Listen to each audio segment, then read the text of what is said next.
देखो, अब मैं तुम्हें कोई उधार नहीं दे सकता। तुम्हारे पहले से ही बहुत उधार हो रखा है। ऐसा मत बोलिए। मेरे पति को बहुत तेज बुखार आया है।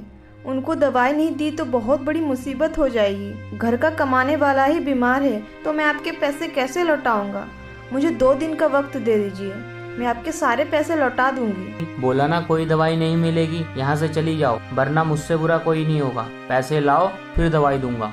सुधा अपने पति किशोर की दवाई लेने के लिए इधर उधर भटकती है, पर पैसे ना होने के कारण उसे कोई दवाई नहीं देता है।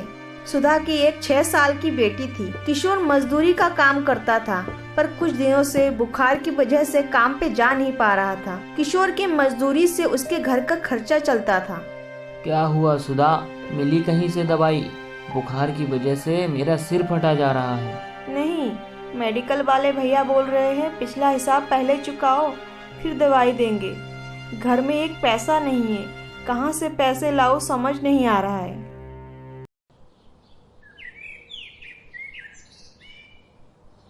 माँ, जल्दी करो, कोई हमें देख लेगा तो हम क्या बोलेंगे उनसे। जल्दी करो माँ। रुक जा गुड्डी, 3-4 और बोतल ले लूं, कुछ और पैसे बन जाएंगे। सुधा कचड़े में से प्लास्टिक की बोतल निकाल के उसे बेचती है और उस पैसे से किशोर के लिए दवाई लेके जाती है। दवाई लेके सुधा किशोर को दवाई देती है, जिससे किशोर का बुखार उतर जाता है।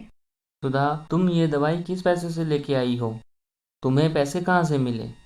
बाबा, हम दोनों सुबह सुबह कचरे में से प्लास्टिक की बोतल निकालने गए थे और उसे बेचकर माँ आपके लिए दवाई लेके आई है।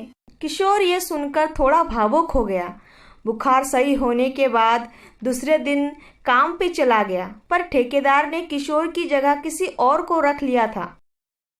किशोर उदास होकर काम से वापस आ रहा था, तभी उसे रास्ते में एक अजीबोगरीब छोटा सा पेड़ दिखा।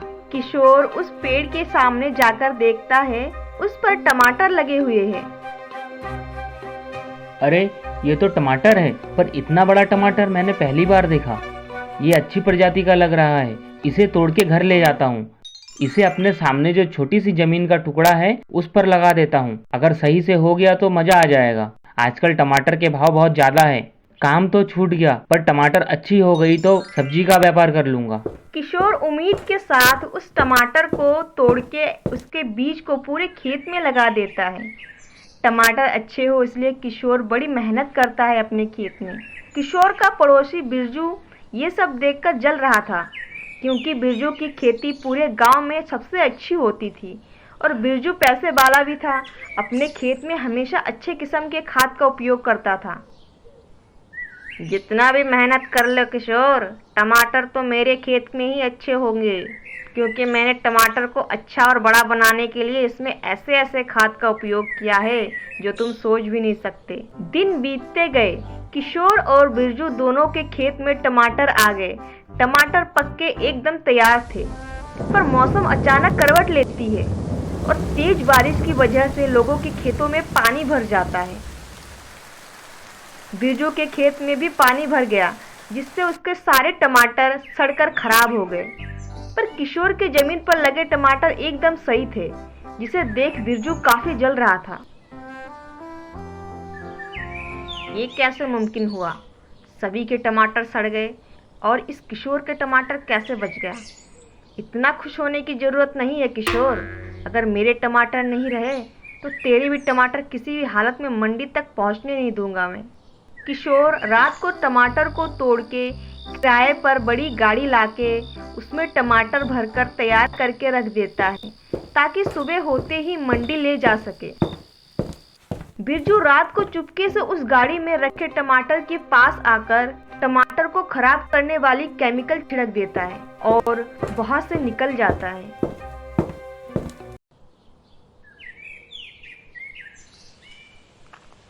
सुबह जब किशोर गाड़ी के पास जाता है तो चौंक जाता है। अरे ये क्या, ये टमाटर कैसे सड़ गए? कल तक तो एकदम अच्छे थे। हे भगवान, इतना बड़ा अनर्थ! सोचा था काम हाथ से चला गया, पर खेत में मेहनत करके सब्जी का व्यापार करूंगा। लगता है किस्मत भी यहाँ धोखा दे गई। तभी उसे पास में पड़ा एक डिब्बा दिखता है, जिसे इसे देख किशोर समझ जाता है कि ये किसी ने जानबूझकर किया है।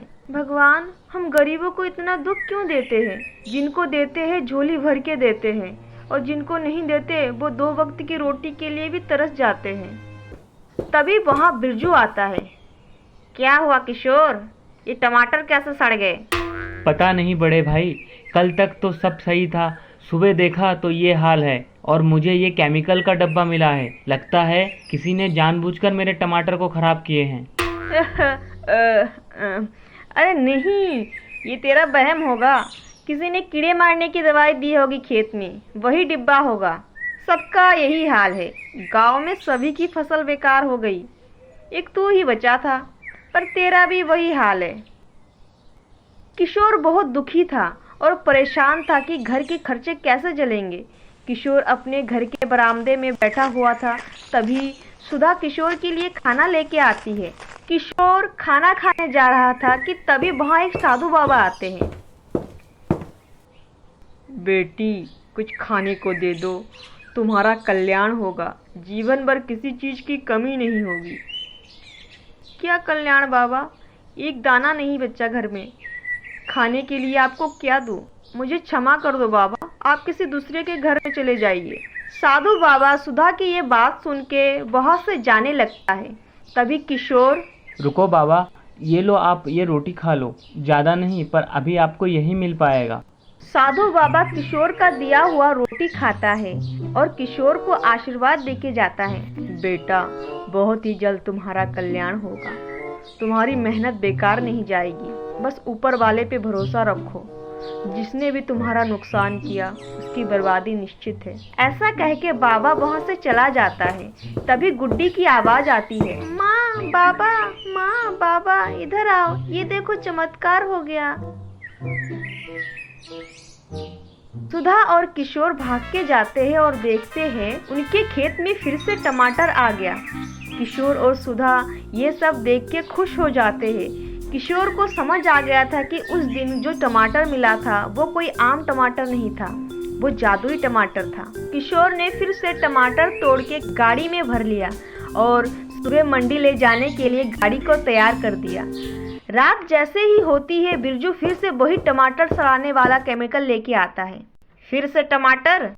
मेरे रहते इस गांव से कोई टमाटर की गाड़ी नहीं जाएगी। अगर मैं टमाटर नहीं बेच सकता तो किसी को बेचने भी नहीं दूंगा।